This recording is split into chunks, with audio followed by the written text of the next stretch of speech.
আসসালামু আলাইকুম বন্ধুরা, this is rajbhog cooking channel.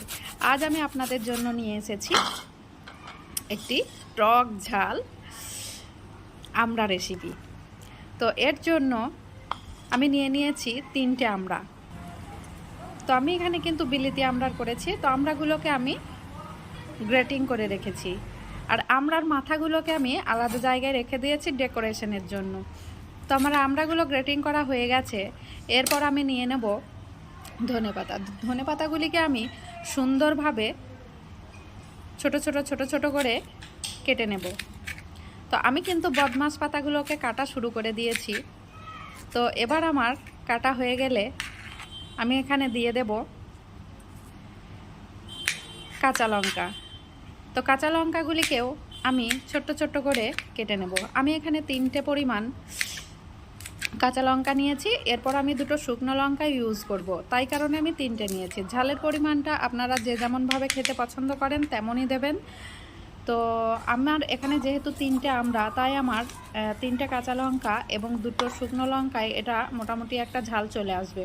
তো আমি কিন্তু দেখতেই পাচ্ছেন শুকনো লঙ্কাগুলিকে পুড়িয়ে ওটাকে জলে ধুয়ে ফ্রেশ করে লবণ দিয়ে ভালোভাবে চটকে নিয়েছি। তার সঙ্গে আমি কাঁচা লঙ্কাগুলোকেও চটকে নিয়েছি। যত সুন্দর করে আপনি এই লঙ্কাটাকে চটকে নেবেন তত সুন্দরের ফ্লেভারটা বাড়বে। এর সঙ্গে আমি ধনেপাতাটাকেও চটকে নিচ্ছি।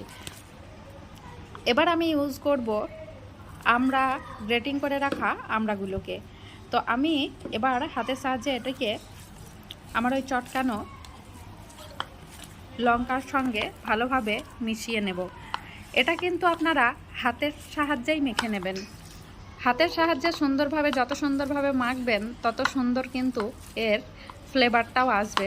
তো এরপর আমি আরও কিছু ইনগ্রিডিয়েন্টস কিন্তু মিশিয়ে দেব। আমি দিয়ে দিলাম সামান্য ধনে গুঁড়ো। তো ধনে গুঁড়োটা দিলে একটা সুন্দর ফ্লেভার আসে। ধনে গুঁড়োটা দেওয়ার পরেও আমি এখানে ভালোভাবে একে মেখে নেব। এবার আমি এখানে ইউজ করছি কাসুন্দি। তো কাসুন্দিটা কিন্তু আমি 1 টেবিল স্পুন পরিমাণ দিয়েছি। এখানে আমি 1/2 টেবিল স্পুন প্রথমে অ্যাড করে নিলাম, পরে বুঝলাম যে আরও খানিকটা লাগবে, তো আমি পরে আরও 1/2 চামচ অ্যাড করেছি। তো এবার কাসুন্দি এবং ধনে গুঁড়ো দিয়ে আমি ভালোভাবে হাতের সাহায্যে আবারও এটাকে মেখে নেব। আমার কাসুন্দিটা মাখা হয়ে গেলে আমি কিন্তু এর মধ্যে অ্যাড করে দেব টমেটো কেচাপ। টমেটো কেচাপটিকে দিয়েও আমি ভালোভাবে হাতের সাহায্যে নেড়ে চেড়ে এটাকে মাখিয়ে নেব। টমেটো কেচাপ যখন আমার মাখিয়ে নেওয়া হয়ে যাবে তখন আমি এখানে অ্যাড করে দেব চাট মশলা। তো চাট মশলাটি দোকানে কিনতেও পাওয়া যায়, আপনারা বানিয়েও নিতে পারেন। তো এখানে আমি অ্যাড করে দিলাম চাট মশলা। তো চাট মশলা অ্যাড করা হয়ে গেলে আমি তারপর অ্যাড করে দেব কিছু পরিমাণ বিট লবণের গুঁড়ি। তো বিট লবণটি ইউজ করলে এর টেস্টটি একটু অন্যরকম হয়ে যাবে। এখন আমি অ্যাড করে দিলাম বিট লবণ। তো আমার এবার ইনগ্রিডিয়েন্টসগুলো একসঙ্গে হাতের সাহায্যে ভালোভাবে নেড়ে চেড়ে মেখে নিলাম। আমার মেখে নেওয়া হয়ে গেছে। এবার আমি আমড়ার মাথাগুলোকে বসিয়ে দেব আমার এই ডেকোরেশন প্লেটে।